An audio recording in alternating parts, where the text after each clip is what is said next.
Da, yes.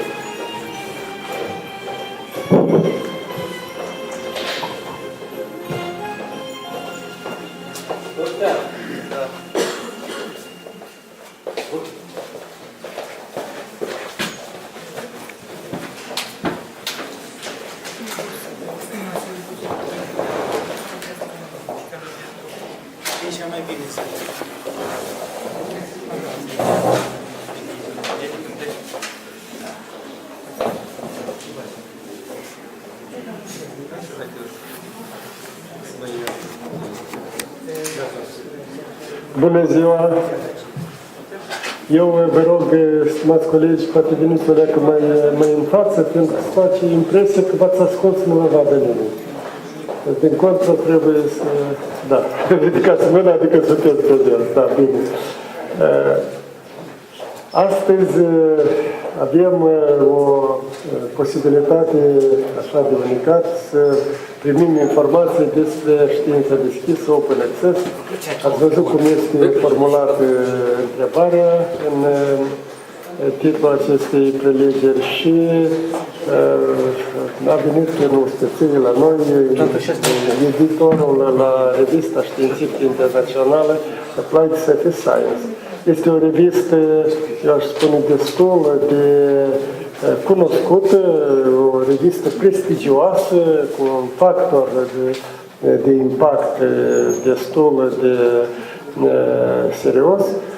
Și eu cred că noi astăzi vom primi răspunsuri la multe întrebări referitor la știința deschisă. Pentru că este o chestiune care, pe de o parte, știți, în secolul 21 și Comisia Europeană și deci ne îndeamnă să promovăm știința deschisă și noi, desigur, că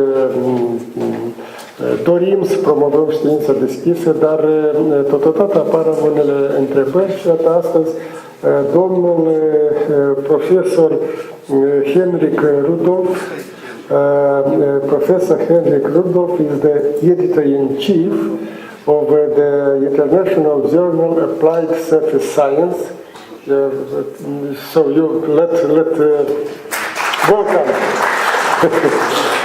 Welcome to the Republic of Moldova and welcome to the Academy of Sciences of Moldova. I hope that more people will join us today. I see that the people are still coming. But my suggestion would be to start, and you start with a small introduction, and after that, step by step,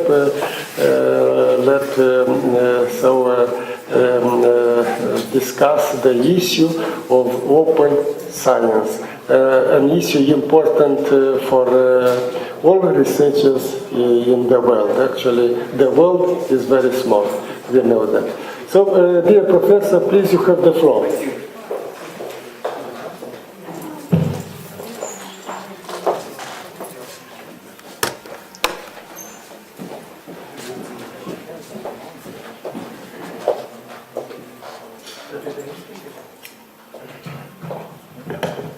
Just give me a second to arrange the technical aspect of this.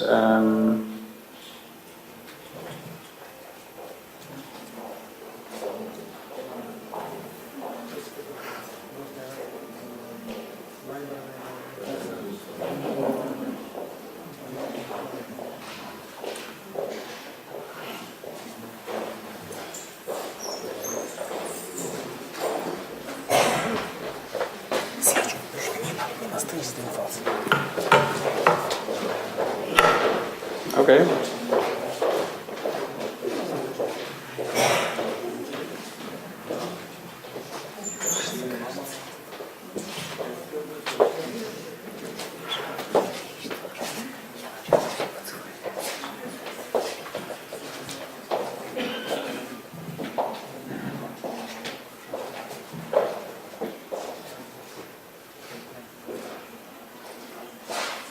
Yes.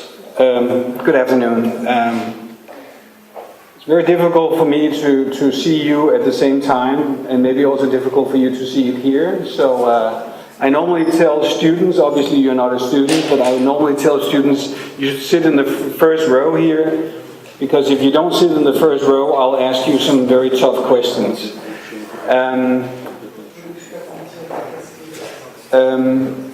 Good afternoon, everyone, and thank you very much for the introduction, and thank you for the chance to come here to Moldova, to the Republic of Moldova, and to give this presentation at the Academy of Sciences.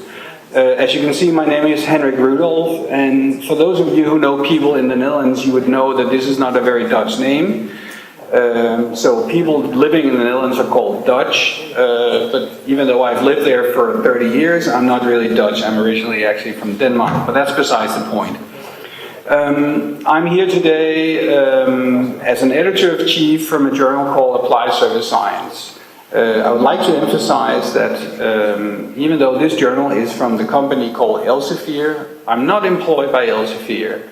I'm not speaking here today on behalf of Elsevier. I'm speaking here as one of us, as a scientist, okay?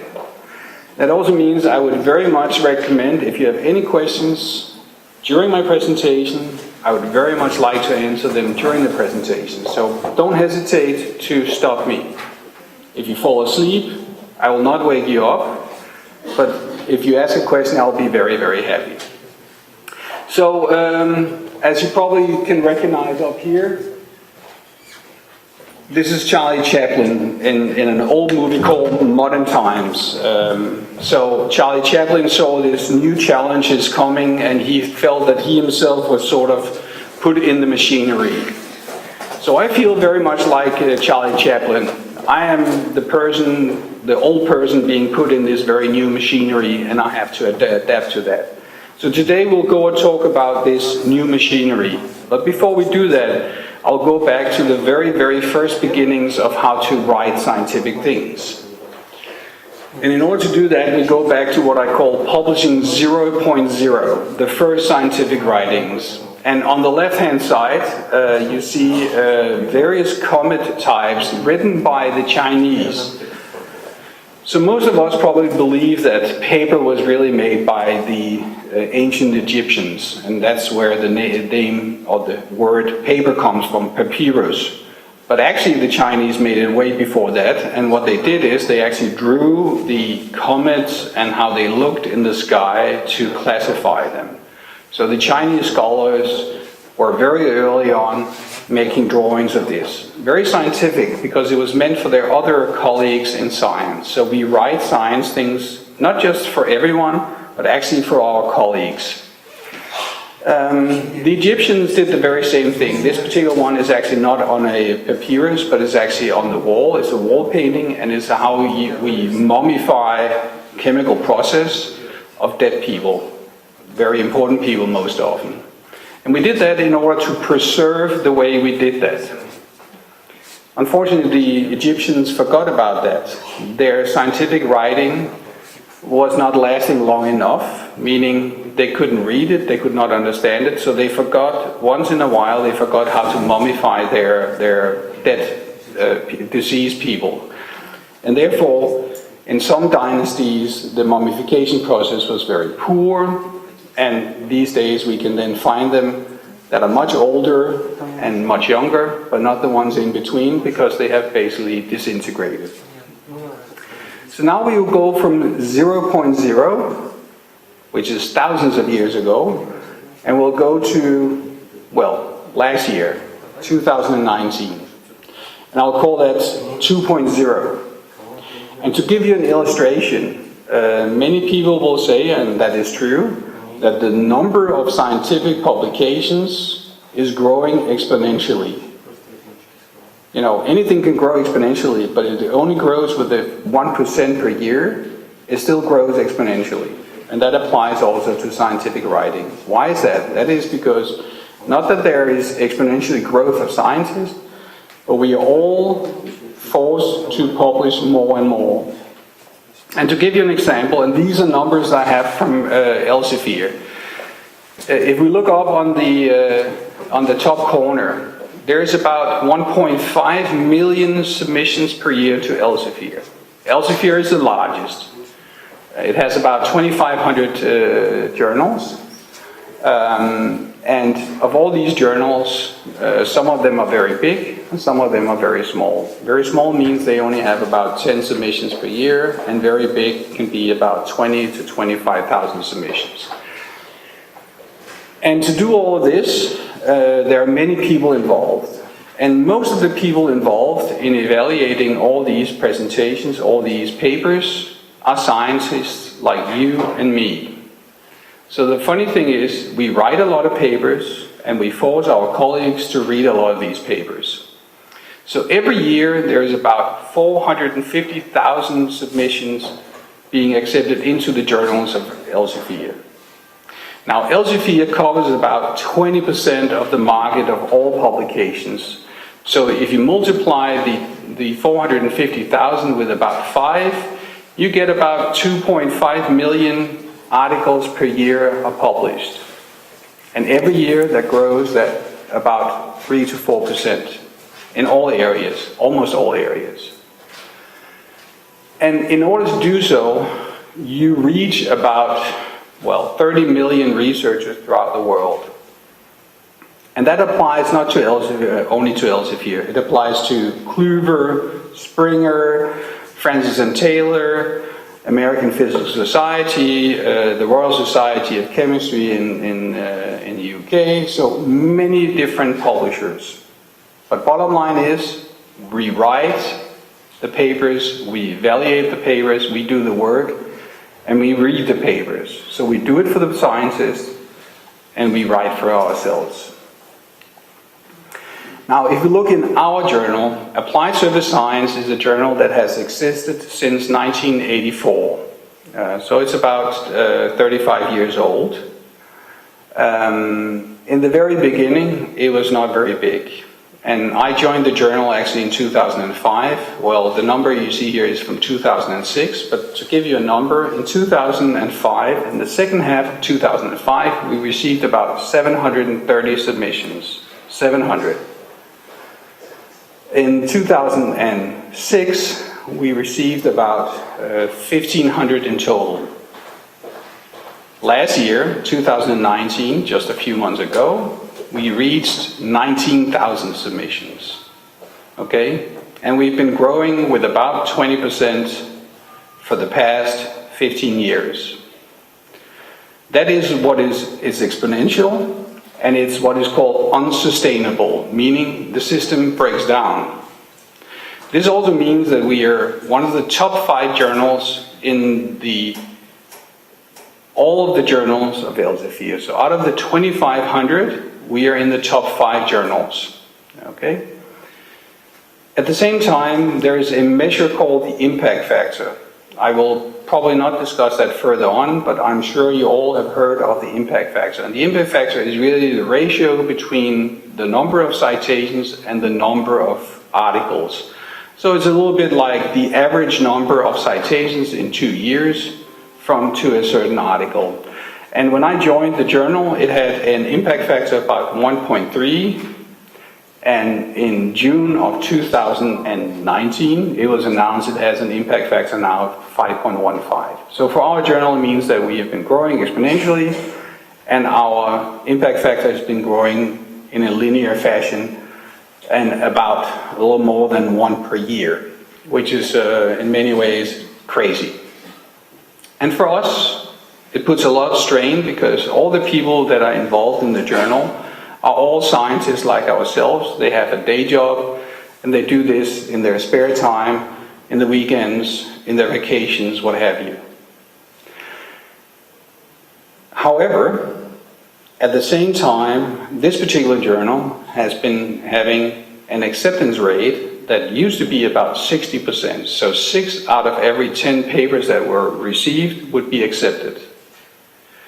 Now last year, we got about 20%. And when I say last year, I actually mean in 2018, because the acceptance rate for 2019 is not known yet, because we need to process all the papers accepted into the system in 2019. So in 2018, we had 20%. For those of you who are in physics or chemistry, would you agree that this extrapolation, or this line here I've made, the plot, it's a very good approximation. It's a linear approximation. You can see it just goes down. You agree? Yeah? Okay. Do you see what the problem is? No? You don't see a problem? Okay. So in 2022, you will not have to submit your paper because according to the theory I just formulated, the acceptance rate will be 0. So in 2022, don't submit your paper because we will reject the paper before you even submit it. Now obviously that's hopefully not going to happen, and as a matter of fact I know for sure it's not going to happen, but it means that for every paper that is being accepted into the journal, we receive about 5 other papers that are not being accepted, 4 or 5 other papers. But you do all the work for these 4 or 5 other papers, but you don't get to publish it. So it's a waste of time for us. It's a waste of time for the people submitting the paper. It's a waste of time for the reviewers of the paper. So we all suffer from this. Now, then you can imagine what would be the solution. Well, we can think of many solutions. We could make it more difficult to submit the paper. We could charge money to submit the paper. I should mention that this journal, it doesn't cost any money to submit the paper. 0. It doesn't cost any money to get it published in the journal. 0. So it's a cheap journal. If you want to read the journal, you pay. So your libraries will have to pay, but you don't pay to publish. Now, the way we do things, and I'll explain this very briefly, but just to explain to you how many people are involved in this, we have the author, they submit to a journal office, then it gets pre-screened, we call them managing editors. They're all PhD in their program, they all work at the university or an Academy of Sciences. We have 8 of them. And at that point they can get rejected or recommended, and then from then on it goes to an editor. An editor would be typically a full professor, and we have 31 of them, and they're all over the world. We don't have anyone at this moment in Moldova, but we do have in Romania, we have in Italy, Spain, Portugal, Germany, Holland, Denmark, the United States, Argentina, China, Korea, Japan, what have you. Everywhere. 30 of them. And at that point, the paper goes to the editor and they're in charge. It's their responsibility. If you as an author have a problem with the way they do it, you first complain to them, and if you don't agree with them, then you send a letter to me. Editor-in-chief, that's me up there. That's me. And at the very end, ideally you would have an acceptance rate about 25 to 30%, as I just showed. It's less. So there are many people involved in this. In total, there are more than 40 people involved in this. And they do it for a very modest honorarium. They get a compensation, but it's nowhere close to what they would normally make as in a regular one. So just to show you sort of the team that we have here, these are all at the International Conference of Applied Surface Science. And you're probably asking yourself, why did I put this big first page of the journal up there to the left? Well, I did that because the gentleman in the red shirt there is from Australia. And Australians believe if it's more than 18 degrees outside, you should wear your shorts. And I didn't find that looked very nice on this, and so I took the cover and covered it up with him. Anyway, this was in Pisa last year in June, and as you can tell, there are many people involved in this. And all of us come together because we love the area of surface science. So now when you look at this, there are many people involved in publishing. And there are many people, stakeholders are people who have an interest in you as a scientist to publish. Okay? That could be the funding agency, that could be the National Academy of Science, it could be the Science Foundation of the country, it could be even a company sometimes. Then obviously the academic institution you're at, whether that is a institute or a university, it doesn't matter. Obviously the author himself or herself and the co-authors. And then you have the publisher, that would be the company. You have the editors, and the reviewers, the libraries, and the readers. So all of them are very important, but it all begins and ends with the authors and the co-authors. Without them, all the other ones would have nothing to do. So without the scientists and their input, there would be nothing. But it goes from the author to the publisher, then down to through the review, to the libraries, to readers, and ultimately the readers will be also the authors and the co-authors. So it's a cycle of developments. Now, when we talk about intellectual property and intellectual freedom, this is a cartoon for maybe one of you is a PhD student. I would strongly recommend you to go to phdcomics.com, and here they're talking about how much freedom you have in order to do your own research. And that freedom is often limited by the subject areas, the money you can find to do it, and depending on where you are in your career, it will be different. For myself personally, I'm sort of between the last person and the rest in peace, researcher in peace, as it says. So now I get to a problem, which is the chicken and egg problem. You first, no, you, I insist. And if you keep doing that, either the egg will break and it will be an omelette, but nevertheless, I'll try to do it in the opposite way of you normally do it. I've shown you now the problem that we have. That is that the number of submissions grows exponentially. Now some people, some bright scientists I would say in the northeastern part of Europe, that would be in the Netherlands, in Germany, some people in Poland were involved, people in Sweden, some people in Belgium. They came up with an idea and they put it in a European context. And the joke is that they started out with making plan A, and then it became plan B, and the plan that is now being adopted is what is called plan S. Has anyone here heard of the word plan S? Never heard of plan S? Never? No? No? First time then, okay. So, obviously Moldova is not part of the European Union, but very close to the European Union, and in many ways probably affected by the European Union. Your neighbors, obviously Romania, one of the neighbors, Romania, is a member of the European Union, and they will probably in the near future have to use this plan, because this plan has now been from a plan becoming now law. And it's an initiative by many European agencies and also the WHO, the World Health Organization. So part of the United Nations. So the plan is as follows. The authors should retain copyright to their publications. So at this point, when you submit a paper to any journal, you most often have to give them the copyright. So you sort of give away what you have created with the money you got from some agency, and you give it away. And it should also be published under an open license. That means that anyone can read it and anyone can use it. The members of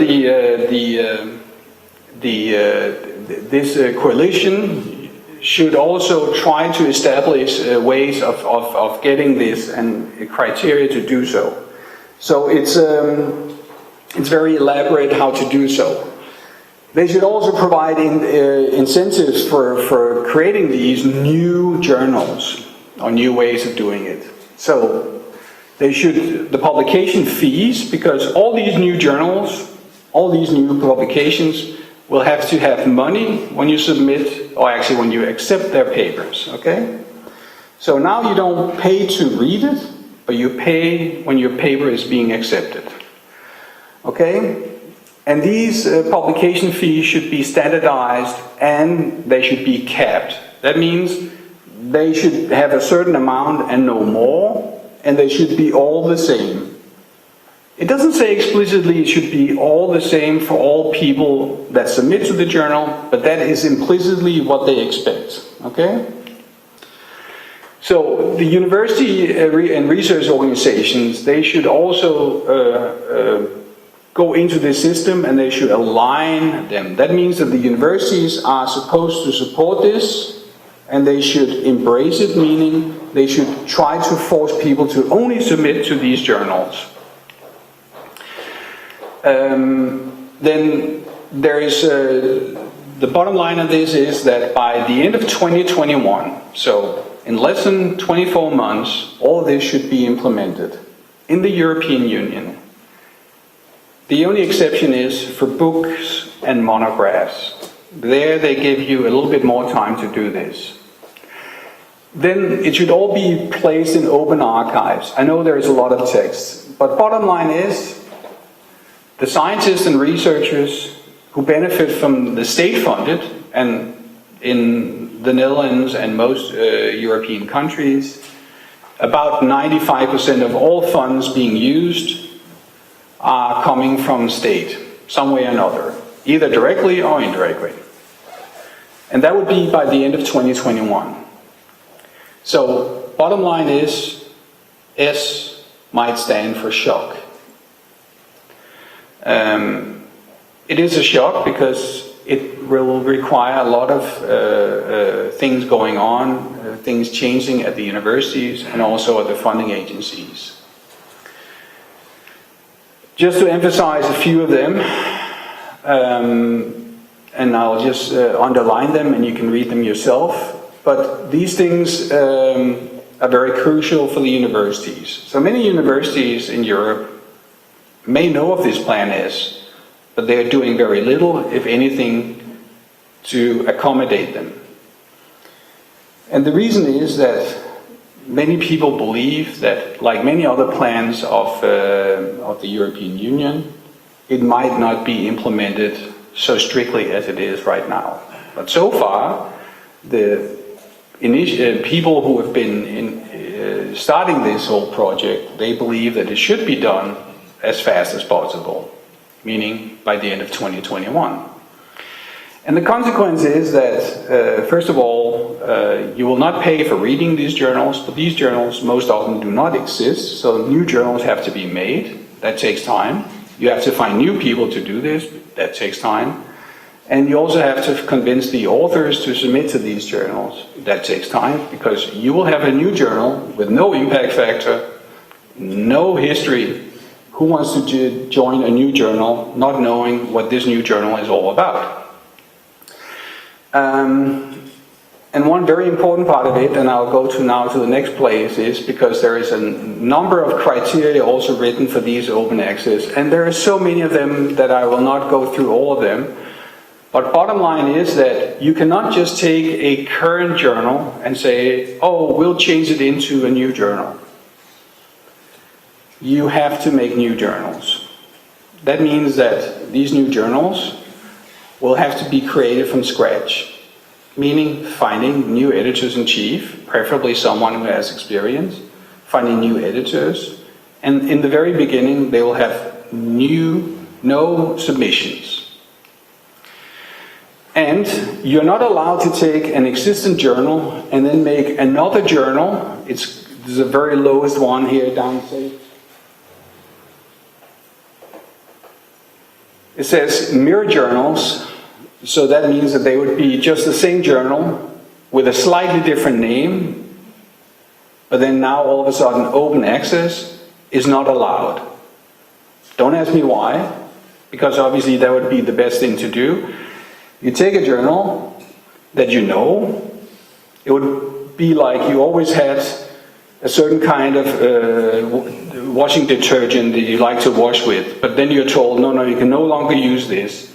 And the company that made that cannot make the same one with a new formula, but call it the same thing. No, you're not allowed to do that. It has to be totally new.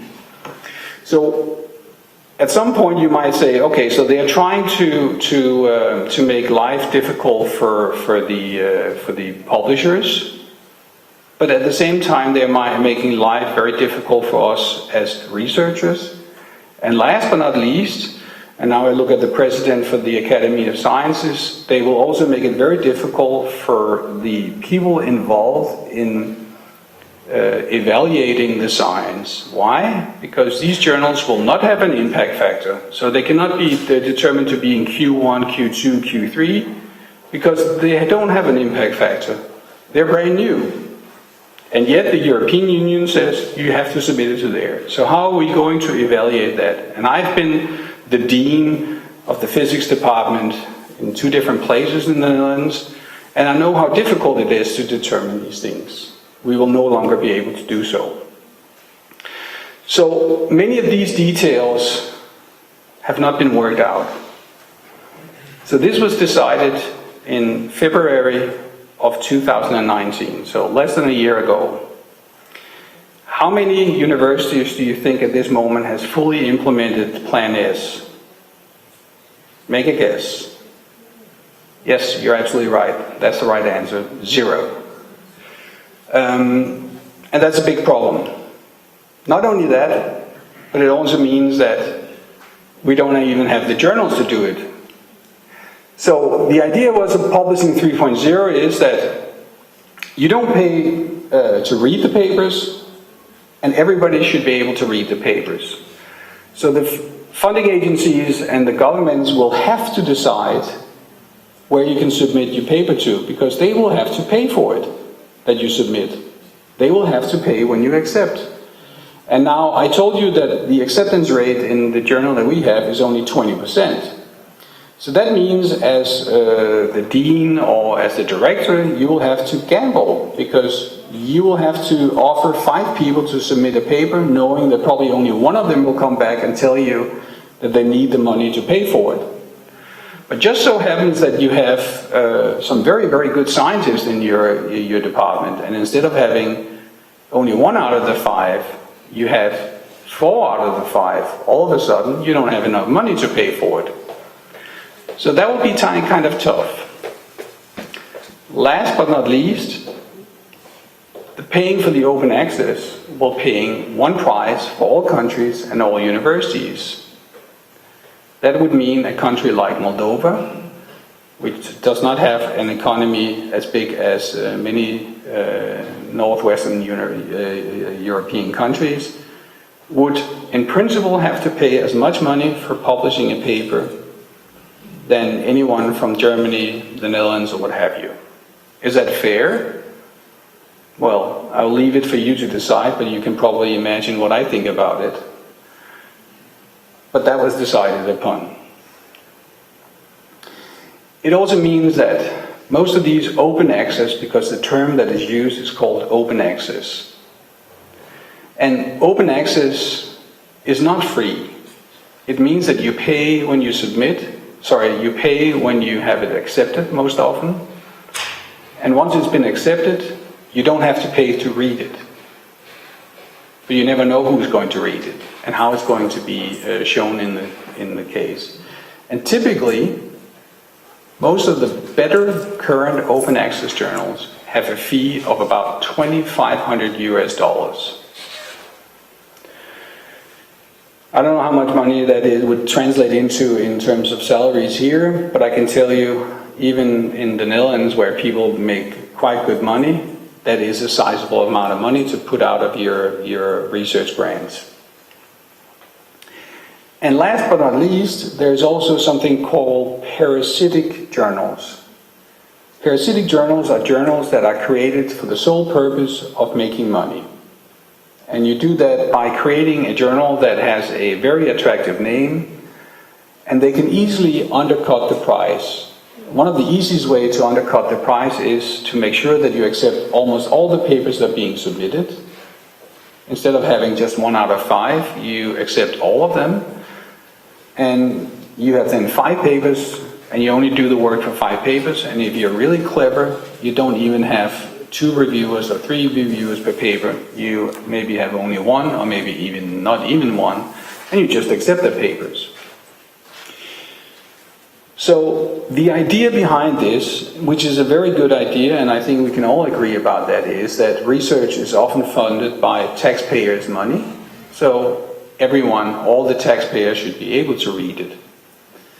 Well, be able to is not the right term. They should be having access to this. Obviously, Probably many of you have had the chance to talk to your parents when you started studying, and then you had to explain what you were exactly doing. And then you did that the week after again, and then you did it again and again. And bottom line is that all these taxpayers, even though they pay for the research, they don't necessarily read the research, and they are not interested in the research. Obviously, and that's often said, that people don't appreciate the research work because they cannot gain access to it. Well, in my opinion, anyone who wants to gain access to a paper should be able to gain access to a paper. No matter where you are in the world, they should be able to get it. So I don't think that's a problem. To this day, they say also price barriers should not prevent students, or anyone for that matter, not being able to gain access to the research they need. However, that is sometimes the case.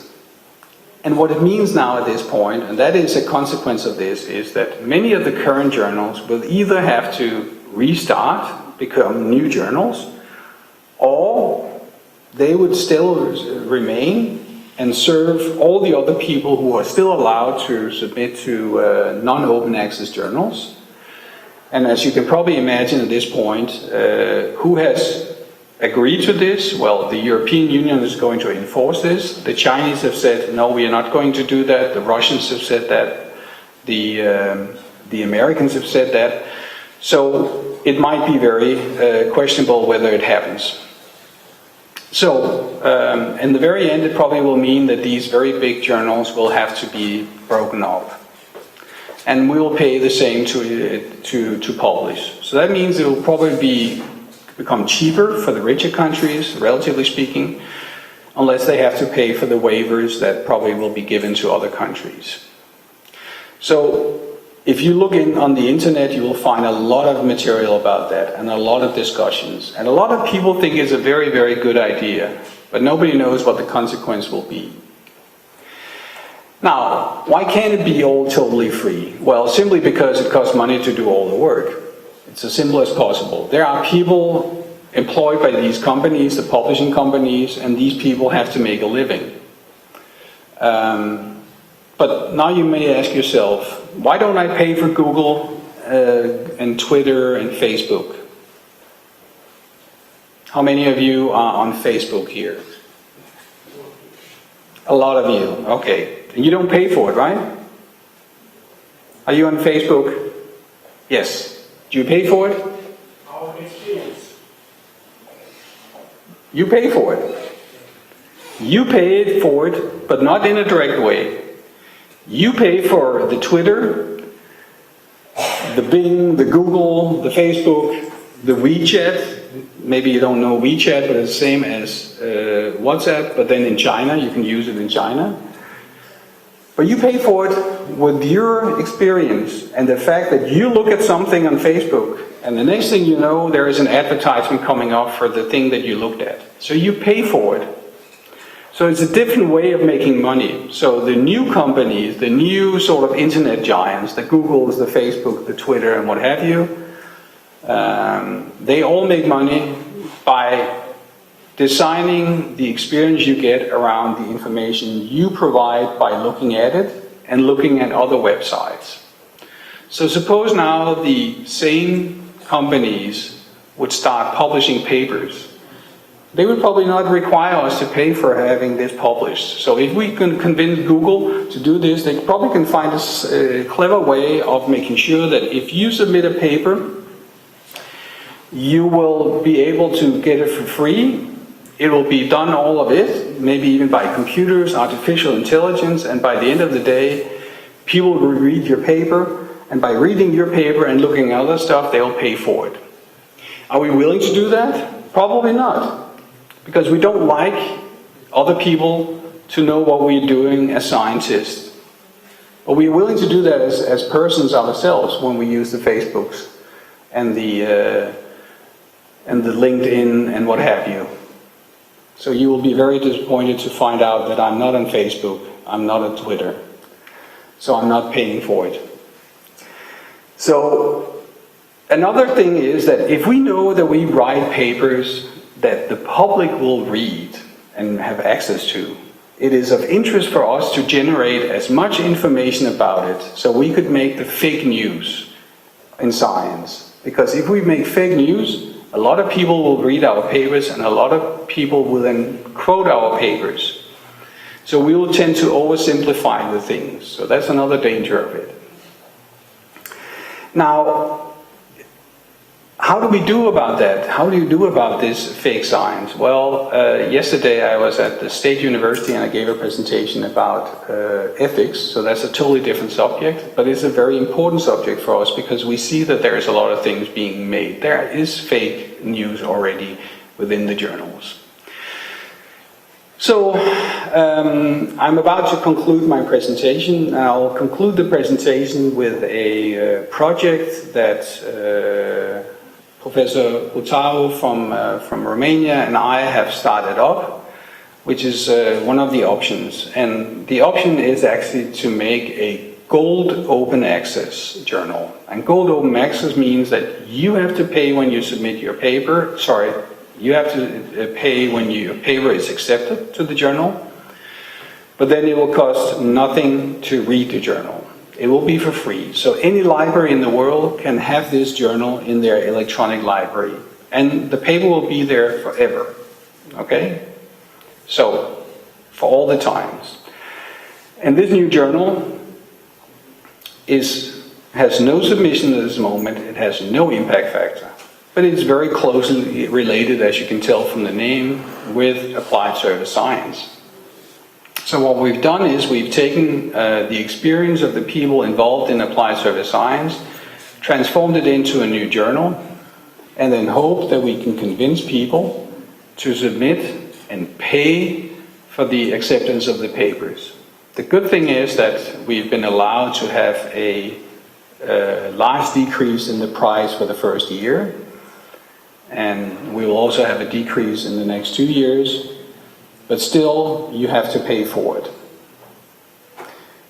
That obviously is a big challenge, and so we are very curious about this. So this is also done for Elsevier, and you can imagine that we wanted to make a lot of advertisement for this. So Elsevier, being a big company, has an advertisement group of people.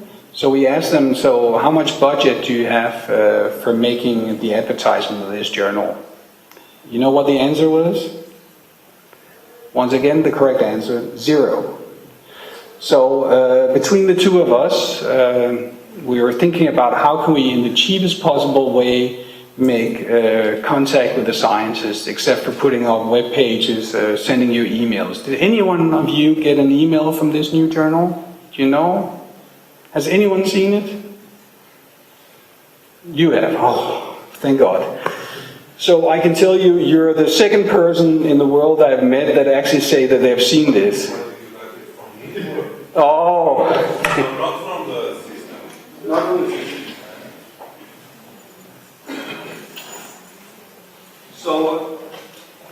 So Andre being the young person, I mean being the old guy, you know, so Andre came up with this brilliant idea, you know, drinking and writing science has to go together. Don't ask me why, but now that I've been in Moldova and tasted the red wine here and the white wine, I can certainly understand what he's thinking about. So we ended up making these coasters, you know, the things you put under your glass. So just imagine that you can have your wine and then you can see the applied service science advances underneath. And on the one side it actually says other names, and on the other side it will say actually the internet address of the journal. So what I'll do is I'll put them down here, and if you want one, you can take one. And otherwise you can keep them here for the Academy, and if you have a reception, please use them. So that's the way to make a cheap advertisement. So I hope at some point I will see one of you, or maybe more of you, submit a paper to this. So with this, I would like to conclude my presentation and say, welcome to the future. Thank you very much.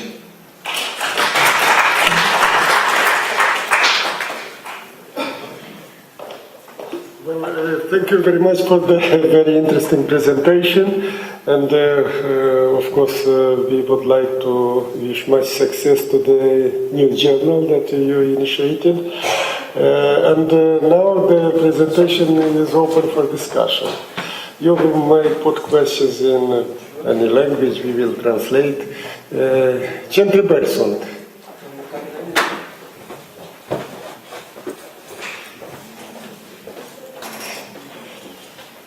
Please.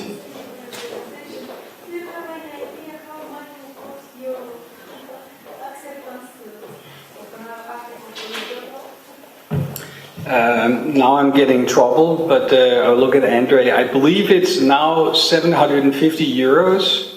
Oh, is it dollars? Euros for the first year. And next year, I believe it will be 1,000 or a little bit more, and then eventually it will go up to 1,500. So the commercial publishers claim that in order to make this a sustainable business, meaning they can make enough money to keep it on forever, they need $2,750 US per accepted papers in the journals. So 750 is a lot, I admit it. But for this year, so our journal, I should also mention this, our particular journal does not accept just one paper. It accepts papers that are bundled into thematic issues. So suppose now you have an idea for certain kind of applied surface science project.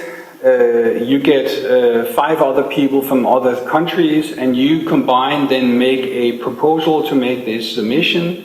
Then all these papers will be reviewed by external reviewers, and then it will be sort of a special issue.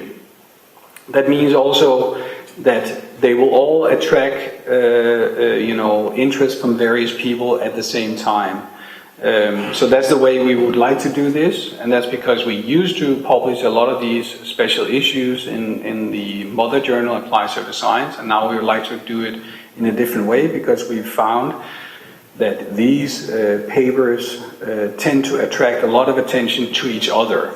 So it might hurt the mother journal, but hopefully the son or the daughter, or what you want to call it, the daughter journal, it's probably the best way to describe it, will benefit. Good question. Any other one? If you want, you can also ask the question in Romanian, and then I'll try to have it translate. Yeah. Other questions, please. Why the chances is for articles, but not for pages? Not per page, okay.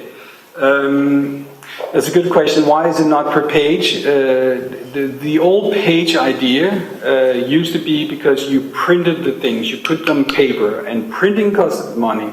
But now whether you put 1 megabyte or 2 megabytes on the internet doesn't matter. So the number of pages doesn't matter as much more. And obviously you could choose to do it per page, but then people will try to put more information in fewer pages because it's cheaper, and it's better to have a good paper, rather a good paper that is complete than a very brief paper that is not complete. Why? Because it's in your interest as a scientist to have a lot of people reading your paper, and obviously for a journal it's also very important that people read your paper and cite your paper. So not just reading it, but also citing the paper. Because so far we don't look at how many people read the paper, but how many people cite the paper.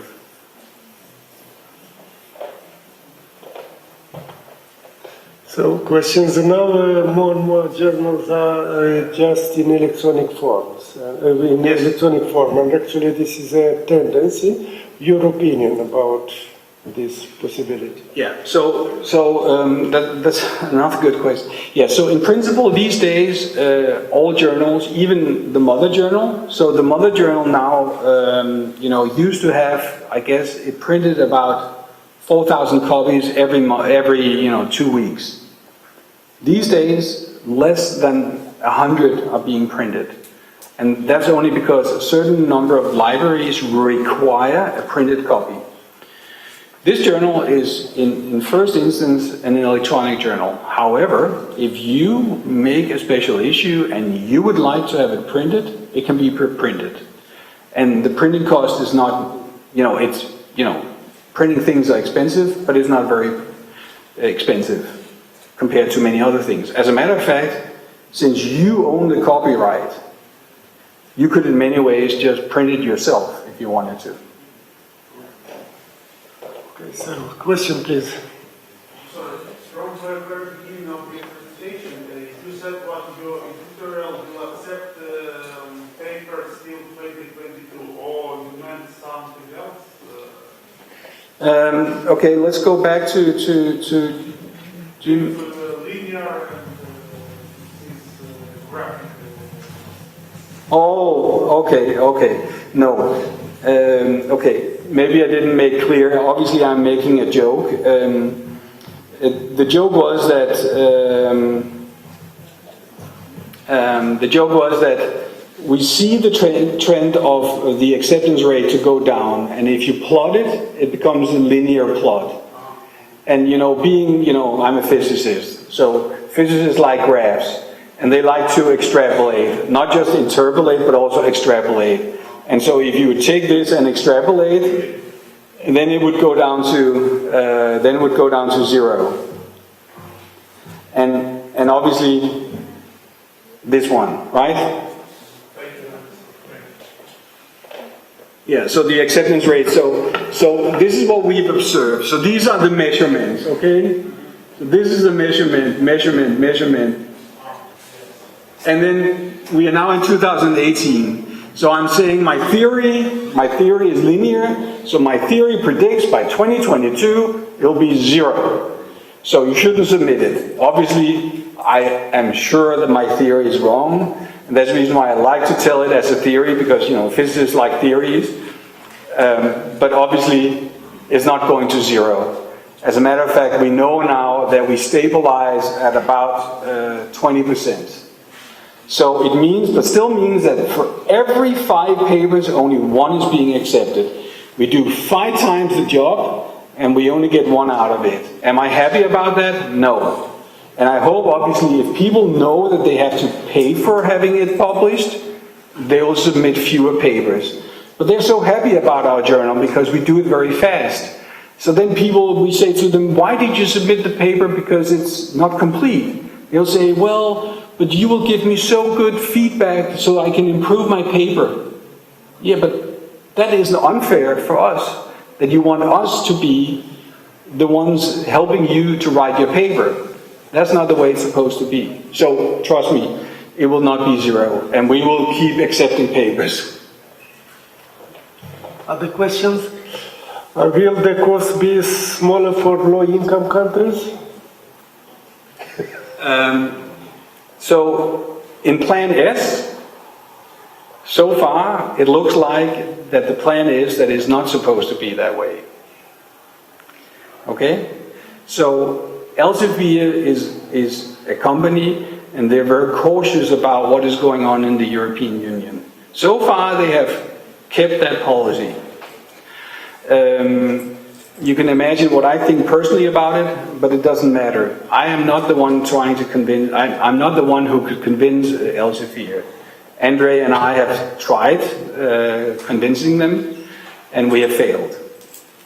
And I can understand why, because the European Union is very concrete about this. The Plan S is very, very clear about that. It's a relatively not very long document, but it has a lot of information. So I'd strongly recommend you go to Google. You don't have to pay for it, that's cheap.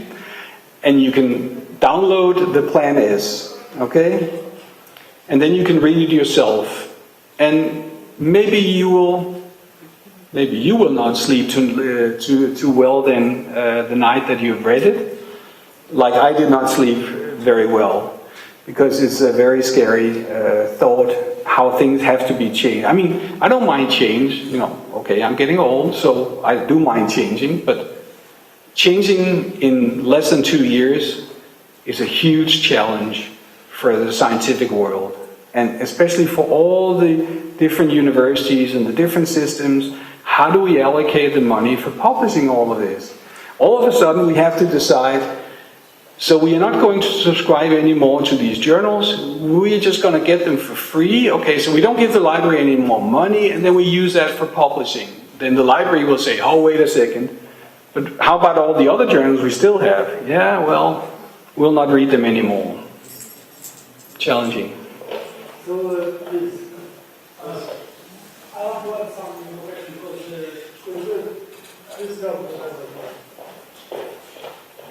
about Plan S, you can ask your librarian because they know about this information, and we try to promote our national journals to maybe to become to have such kind of business like Elsevier and to take some more than 200 euro. And I want to congratulate, but we have 30 journals registered in Doaj from Republic of Moldova. They open access with all documents, and we have a very good promotion. I give for all of us ibne.idc.md, and I want to congratulate that our database, national database, have more than 70 million searches and more than 300,000 of unique users of this database. And we want to increase our quality of papers, and after that to be prepared to submit in your journals. But I think we need to negotiate with the European Commission for such kind of accounting, not to pay such lot of money, because in our institutional money for research, we doesn't have one lei for publishing. And this is the problem that we have. We promote open access because we have another problem, because we don't have access to your database till now. And because our researchers publish in the different journals in Elsevier, and me, like a researcher, I don't have access from my colleagues who are publishing in your journals. Thank you so much. Yeah, I mean, once again, I'm not employed by Elsevier, and I'm not here on behalf of Elsevier. I'm here as a scientist, and this is one of the opportunities that is coming. That is, some of these national journals or journals organized by other committees will have a chance to grow themselves. Unfortunately, these journals also have to be paid, so some way or another there are people involved in this that they are being paid then from the universities.